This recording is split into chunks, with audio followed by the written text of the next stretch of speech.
I'm Chad Reed. I'm Hillary Langer. I'm Gil Jenkins. And this is Climate Positive. At the end of the day, what we are trying to do is making sure that we can provide a greener cement to the market at the same price point as traditional cement. And we think that that's crucial for it to actually be adopted globally on a large scale to have a meaningful impact on CO2. We live in a concrete world. Concrete is the second most consumed material on Earth behind water, and it's essential to a lot of the infrastructure that will allow us to transition to renewable energy. But producing cement, which is the material that glues concrete together, is incredibly carbon intensive. As CEO of Fortera, Dr. Ryan Gilliam is bringing shovel-ready, low-carbon cement to the construction world. Ryan, thank you so much for joining us on Climate Positive today. Thanks so much for having me. So before we get into Fortera, I'm curious about your background. I understand that both you and your co-founder, Mike Weiss, are PhDs, and you seem really drawn to the science of climate innovations. You personally hold over 100 patents, and Fortera is actually the third successful company that you have started. What initially drew you to this career in climate solutions? I probably was a combination of the perfect storm back in the day. So I had a really inspirational professor when I was in my undergrad who was in the hydrogen fuel cell space looking at better ways to make energy. So after taking that undergrad course with him, I joined him for my grad school, did my PhD under him, again, in that space of really looking at energy alternatives and trying to look at how to impact the climate.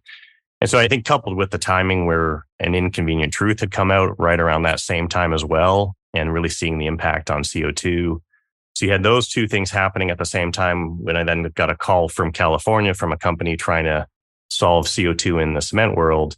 And so all that together really, drove me to take that leap and leave Canada and move across the country to join the startup world. And I'd say that career-wise now, for me, everything's been focused on a lot of these industries. When the technologies were developed, it was before things like CO2 and energy efficiency and wastewater were really a focus.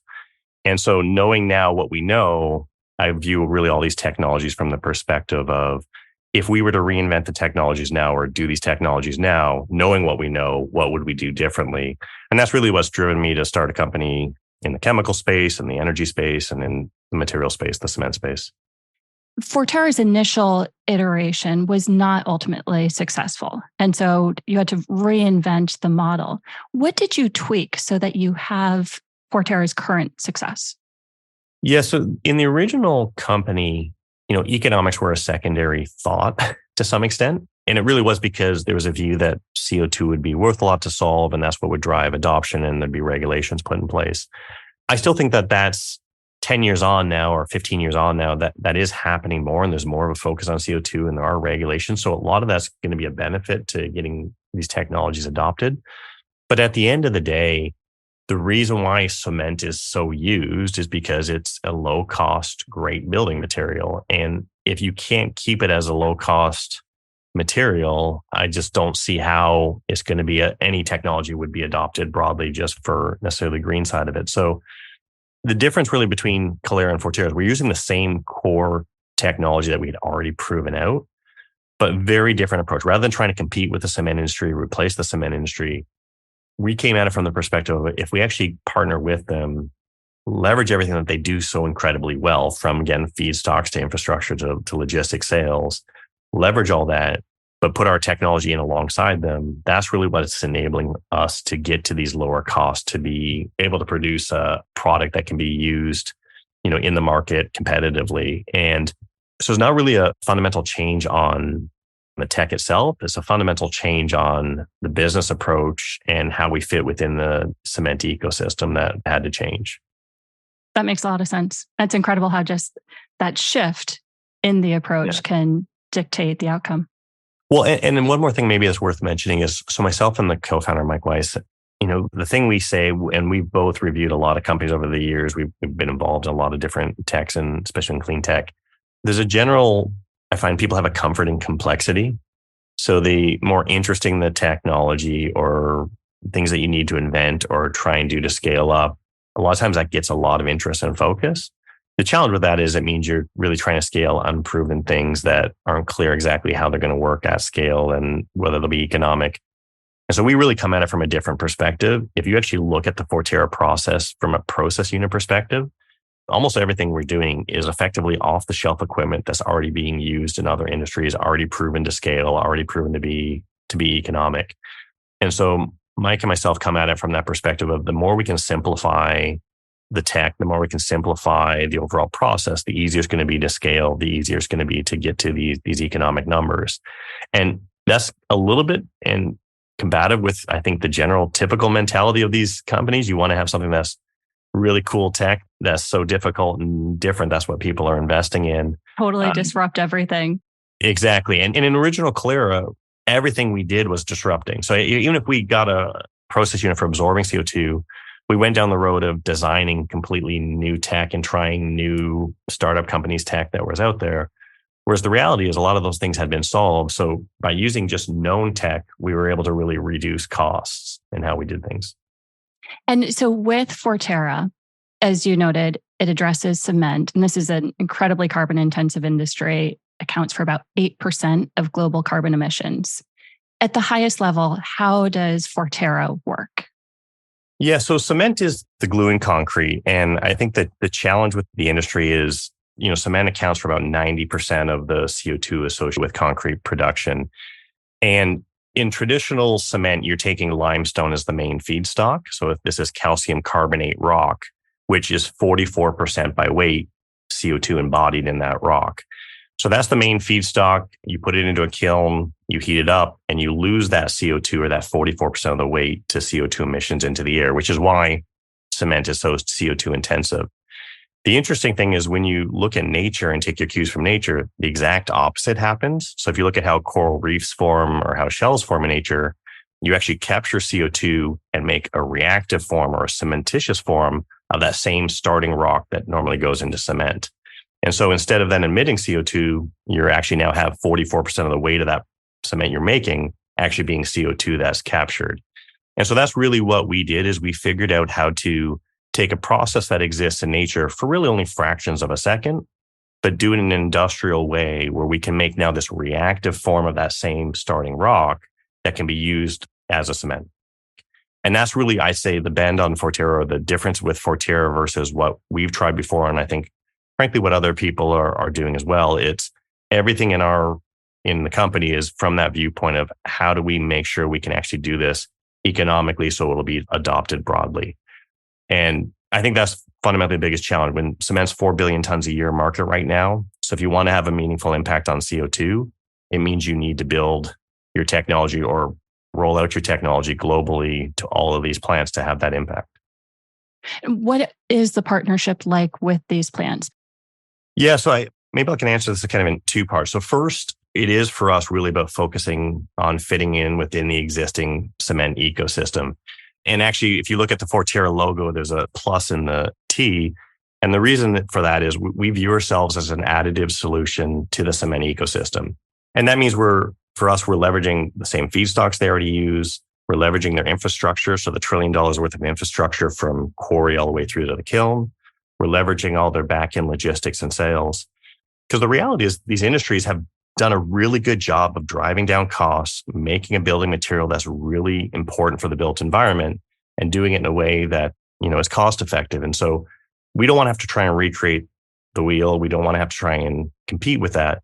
So by leveraging all of those things that they do really well and giving them an opportunity to bolt our process on the back end to reduce CO2, that's really what helps drive, the economic benefit. And I think that's also what's really driven, I think, the cement companies, lime companies to be interested in what we're doing is that they see how they can still continue to use and do everything that they do well. They still control from feedstocks all the way through to product on the market. They're still the ones putting it out to customers and owning all those relationships and getting the value for doing that. But now they can do it in a way where, again, we're an additive solution alongside them to help them start reducing CO2. And I think the other piece that's resonated well within the cement industry is we also give them a pathway to get into net zero. And so we can start by doing what they call a supplementary cementitious material, but we do a partial replacement of their cement to give them CO2 savings. get people comfortable with the material, to get material into the market. But we can go to higher and higher percent replacements over time. We work alongside other SEMs or supplementary cementitious materials that are on the market to get them to higher and higher CO2 reductions. Our technology works really well with green energy integration. And so over time, by doing green energy integration, by going to higher percent replacements, they can actually get all the way to a net zero cement, still leveraging their feedstocks, their infrastructure, and their back end logistics. And because of all that and fitting with that ecosystem, that's why we have had really positive discussions to date. We're in that process of working through now the first commercial plants with partners. And I'd say that probably the other piece of it, maybe that's worth pointing out here, is this has been a journey to get through. The joke I give people, but it's not really a joke, is the reality is everyone wants to be first to be second with new technologies. The first plants always cost more, they're less efficient. And so it's easier for a company to say, we'll sit back, watch, see how everything unfolds, see how the process works, and then we'll be in line to do a plant. So figuring out within these industries, and I've had to do this across all the companies I founded, but figuring out how to work within these high capex, low margin industries to get people actually interested in being first adopters is a customer discovery journey where you really need to figure out what are their pain points, what things can you solve for them, what would be the drivers for them to want to be an early adopter of the technology. And that really comes down to meeting with really all the industrial players, understanding, again, what are some of the pressures that they're feeling, whether it be regulatory or product performance based or market driven. And with that, then really craft a business model that resonates with them. So we've gone on this journey for years now of really trying to understand how best to bring our technology to market. And I think that, we've been just as creative now on the business side as we have been on the tech side, in that we have a business model that resonates well with the cement partners, in that really we're effectively a project finance company, similar to how wind and solar need to be project financed. But by doing that, we can bring these projects to the cement players. They don't have to outlay capital to get these projects built. So they have the ability then to get more product, to reduce CO2 per ton of product, to still make money on that product. So it's really a financial win for them. And then from our side, we leverage a long-term offtake with them to be able to do the project financing. And so it's through that kind of, discovery in terms of what the customers want. We've also built our team relative to that. What do the plants actually look like when they have the Fortera technology? Because you're able to tap into the CO2 produced from the kiln, correct? So definitely can. And that's one of the key things, is being able to add our technology on at a cement plant, frankly, without impacting their current operations. It's going to be very hard for anybody to build a new plant if they have to shut down operations for a few years in a build out. And so our plants are really bolted onto the back end. So we still take their limestone in, we calcine that to make lime and CO2. We recombine those in our process to make our reactive form of carbonates. And then we blend that with their material at the back end. So to some extent, our plant sits adjacent to their plant, but we tie into their feedstocks, we tie into the CO2, and then we tie into the back end, the blending system to put the product out to market. And so even though it's not directly carbon sequestration, once the cement turns into concrete, the carbon is captured in there, correct? And it can't move even if the building comes down. Yeah, at the end of the day, the mineral we're making is basically a reactive form of limestone. And so if you look out at, limestone is a very common rock. That's why it's used in cement. So if it rains and everything else, nothing happens to that rock. The CO2 is going to go nowhere. It's permanently stored through carbon mineralization. Then when the product actually comes out and you have the cement that is used for the concrete, what does that look like? I have 2 little boys, and so I have spent a lot of time loitering at construction sites and scoping things out. Would we be able to tell that it's any different, and would the construction workers know? No, and that's really been the focus from day one. So cement is 4 billion ton a year market. It goes into concrete at, say, 40 billion tons a year.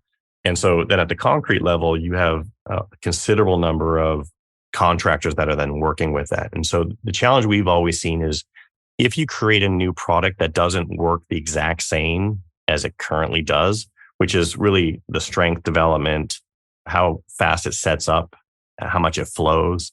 If you don't meet those same criteria and you have to train the whole industry how to use the product differently, getting adoption is going to be difficult. So our view or mantra from day one on the product development side has always been make sure at a minimum we're meeting those same, really three characteristics of set, time, flow, and strength, so that at the end of the day, when the contractor uses it, aside from, reading on the label that is Fortera fortified and it's a lower CO2 embodied cement, they really shouldn't see any fundamental difference in working with it. So Fortera is ready to be used in skyscrapers as a blend, just not at 100%. Yeah, and our first smaller commercial plant will be built by the end of this year and putting product to market at the beginning of next year. And that product will be going into general use cement concrete applications. And so early next year, I'm excited for the fact that people will be using it in buildings and people will be using it in roads, and it will be out there. We actually, in the Clara days when we first developed the technology, so that this is the prior company that first really went through this, we had a pilot facility. We were making 1 to 2 tons a day of the product. And so we put our product out into real world applications. We did office buildings. We did a number of kind of demonstration projects. And so we're 13 years in now, and those projects are still out there. They've held up over time. We've actually had the privilege of being able to go back and core some of those and send those off for testing to show that the materials held up over time. And I think that's one of the benefits, we have as well is, this is more by luck, but I think when the technology was first developed almost 15 years ago, it was early and, in the CO2 movement. And there was also just a general skepticism of bringing a new material into the market and what will it do over time.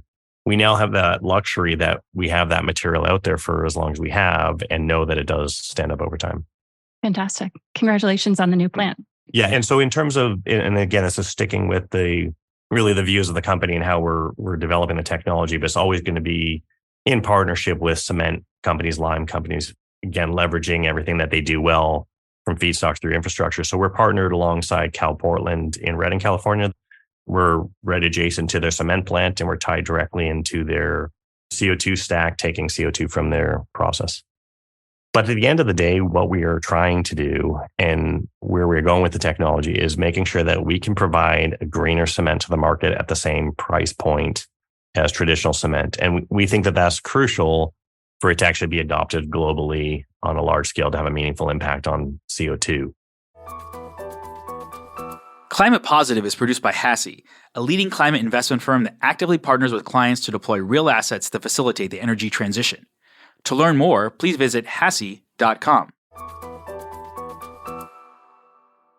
I understand that you have a lot of momentum right now. You've been doing a lot of hiring and also just promoted Kaz Farshad to Chief Strategy Officer. What do you anticipate he'll be focusing on? Yeah. So previously, when I was talking about the fact that we've had to go through this journey of really understanding our customers, understanding what are the pain points within the cement industry and what would get them to adopt technologies early. Kaz was actually one of the original inventors on the cement that we're doing. So he kind of came from the material science background, but then has moved over to his MBA and gotten into the business side. Because I think, as he likes to say, you can have a great technology, but unless you also have a great business plan and a great strategy around it, the technology won't move anywhere. And so he's been instrumental in the last few years of doing that customer journey of trying to understand, again, what those pain points are and building up a business model that has got interest from the cement industry and the lime industry to want to work with us. And so I think it's really in promoting him, it's a recognition of him being a thought leader in this space and understanding what it really takes to, again, to move it from a technology that's great in the lab to something that's actually, wanted to be adopted and commercialized by these big partners. And so he's going to continue to focus on what he's done so well, which is really understanding the cement ecosystem, understanding the players, understanding what's driving them to make decisions and do stuff in the sustainability space, and really build these partnerships so that we can take it from the plant in Redding to our first commercial plant to broad rollout. Do you anticipate focusing domestically initially? I'd say similar again to wind, solar, electric vehicles. Having incentives early on to help drive adoption is important. Eventually, these technologies need to stand alone and be economic in their own right, which is really what all those have proven out to be. And so we're really taking that same cue or that same direction. So we're looking to areas that are going to be easier for companies to make the decision to adopt our technology, which means there are incentives, whether it be around CO2, whether it be around, buy clean or premiums around green products. And right now, I'd say that domestically is definitely our focus. The Inflation Reduction Act was a great piece of legislation that really will enable a lot of great technologies to get commercialized. So between that and things like the Department of Energy Loan Guarantee Program, there's just great things set up right now in the United States for bringing these type of technologies to market.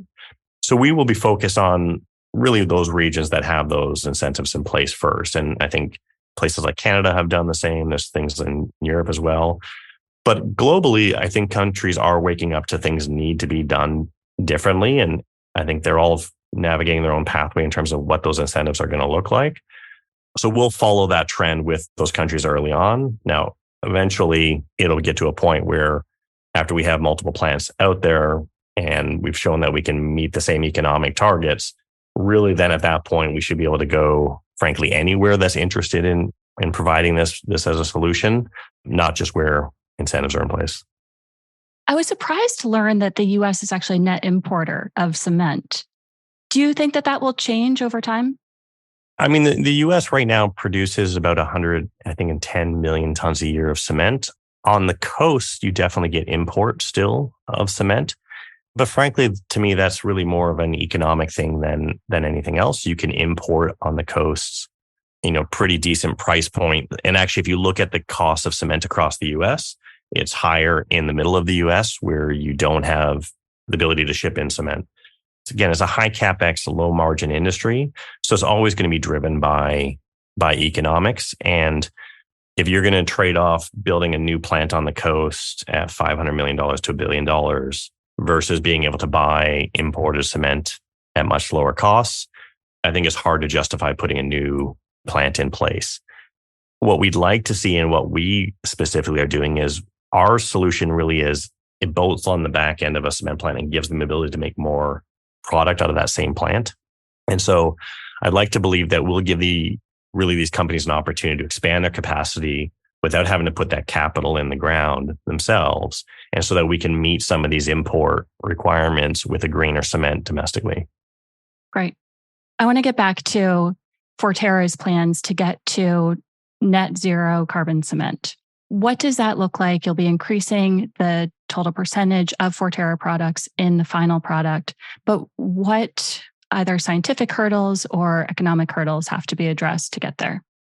There are a few different pathways for us to get there. What I would say right now is that a lot of green companies or green technology companies are reliant on green energy to really be green. And the challenge with that is, I think a lot of great strides have been made in green energy and it's becoming more prevalent and the price point of green energy has gone down. But generally speaking, most of the sources, wind, solar, are still intermittent power. And so there's a lot of great companies working on energy storage to solve for that intermittent power. But right now that hasn't been solved, at least not economically solved. So the core of our technology right now is we're still using the same fuel that's already being used at the cement plant. So whether that's coal or natural gas or other fuel sources. The benefit of our technology is because we're only calcining the limestone, and sorry, this gets a little bit probably too into the weeds technically, but it's a lower temperature process than traditional cement where you need to get to certain mineral phases and have that temperature in there. So the kiln doesn't actually have to get as hot. Yeah, so our kiln would run at about 950 degrees Celsius versus 1450 in traditional cement. Okay. And because of that, you have the ability to use electrification in kilns. And so with the movement towards green energy, as people solve the intermittency challenge with energy storage, we have that ability to really integrate with green energy at the kiln level to solve that piece of the CO2 puzzle as well. And so once we solve that or integrate with green energy, and it could be green fuels as well, but once we integrate with on the green side, that means our product, for every ton of product we make, we are zero CO2 emissions because we don't have the chemically emitted CO2 because we've captured that, and we don't have the CO2 from the fuel side. And so that means that for every ton we make, it is a net zero product. And so then the higher and higher percent replacement you go all the way to 100% our product would be a zero emission cement. That's exciting. How far off do you think that is? I think from a product perspective, it will take time to get the industry from a regulatory side and just an adoption side to want to go to those standalone products. And so that will be a journey of pathways, but that will take time for general use cement applications. I think that there's interest already from the market in using our 100% product in specific end use applications where there's clear regulations and how the product would work. And so we are working with companies right now looking at 100% of our product in specific use applications. So I think that that will actually happen more near term. But the broad rollout of using our material at 100% in all use applications, that's going to require regulations to change. It's going to require the market to get more comfortable and adopt to it. And then from our side, we are doing development work to continue to push our product to get to higher and higher strengths and to get it to be really set up from a set time and a strength development time to be more like traditional Portland cement. So I feel like if we can converge and have regulators and industry, move and adopt, and we can get our material even closer to what they're used to, we can converge on a point where to get to 100% material out there as general use cases. But this is a 5 to 10 year journey for sure that's ahead of us. We'll switch over to the hot seat. First, when I need to recharge, I actually... Do you ever recharge? Seems like you're working a lot. I'm kind of probably an unusual one, but I love technology. I love seeing what entrepreneurs are doing in the space. So a lot of times for me, recharging is actually just looking at what other people are doing or other ideas that are out there or doing tech reviews on the venture side, just to keep my mind active and see what's out there. Because really, when you look at the number of companies and what people are doing, it's pretty inspiring to see what's happening in this space right now. Great. Helpful advice a mentor once shared. So I've had a lot of great mentors along the way that have really helped me kind of understand how to actually take a great idea and take that idea to actually something that you can scale and turn into something. And what I had to learn early on was that really to make anything successful happen, you really need a team to do it. And so one, figuring out how to actually build a great team is important. But then two, really learning how to listen to your team, take advice from the team, figure out how to navigate all the different pieces of advice you get to actually come out with a clear path forward, I think is one of the hardest parts. Because as you keep growing, and with Fortera now, we're 70 people. And we have people that are experts in a whole range of different areas, from products to process to scale up to operations to project finance to marketing, branding. You have so many different kind of core expertise in the company. Figuring out how to actually take all that advice, use it in a way that's productive to keep everybody on the same path that's definitely where I had to develop the most early on, because I was a tech guy at heart. I loved being in the lab, creating new tech. But the tech is only the one piece of it. You have to bring the rest of it together. So figuring out how to work with a team and actually take all those views in is really probably the thing I had to learn most. Given Fortera's momentum, it seems like you figured that out. I've definitely privileged in that I have been able to work with a lot of great teams in my career. And that's frankly what inspires me to come to work every day too, is when you work with great people that are really interested or bought into the mission and what we're trying to do, it makes it a great work day. And then outside of cement, a climate solution that I'm inspired by is? I would say I'm one of those people that are really interested across the whole climate tech space. I worked for a while as a venture partner at a VC firm focused on sustainability as well. And that's why really what recharges me as well is looking at the space and what people are doing. I think that there's a lot of interesting stuff happening on energy storage. I think there's a lot of interesting stuff happening in direct air capture. I think there's an interesting movement around direct ocean capture now and what can be done. And then also just even electrification and cleaning up of things like steel and some of these other big industries. I think there's a lot of great things that are happening out there right now. I think they're all, Fortera included, we're all going to face the same challenges of, to be successful, it really is about scaling and driving down economics. And I think it'll be interesting to see over the coming years in climate tech, which ones are really able to get over that hurdle and get to scale. And the great thing is there's a lot of options out there. And now it's figuring out how to get to that next stage beyond kind of idea to really a commercial product. Final question. To me, climate positive means. I think for me, climate positive is really just making sure or really looking at climate first with really anything that people are doing. And so everyone can have an impact on the climate. And it could be as simple as bringing your reusable bag when you go out shopping versus, taking a plastic or paper bag. And so for me, climate positive is just making sure that at the back of your mind, there's always just a viewpoint of, if you have options, what option is going to be better overall in the end from an environmental perspective. And I think if everyone approaches the climate in that way, we can make a lot of strides in the right direction, because it's going to take a number of solutions. And sometimes I hear from people that, well, look, that's not going to impact the overall climate that much by me doing this versus that. And I think that's the mentality that I'd love people to change. So climate positive is just, if you have that always at the back of your mind of making the decision and taking a choice that's more environmentally friendly, that helps everybody. Ryan, this has been so fun talking with you. Congratulations on all of Fortera's successes, and I'm really looking forward to seeing how it continues to grow and scale. Great. Thanks so much for having me. It's been a great conversation. If you enjoyed this week's podcast, please leave us a rating and review on Apple and Spotify. It really helps us reach more listeners. You can also let us know what you thought via Twitter at ClimatePosiPod or email us at climatepositive@hasi.com. I'm Gil Jenkins, and this is Climate Positive.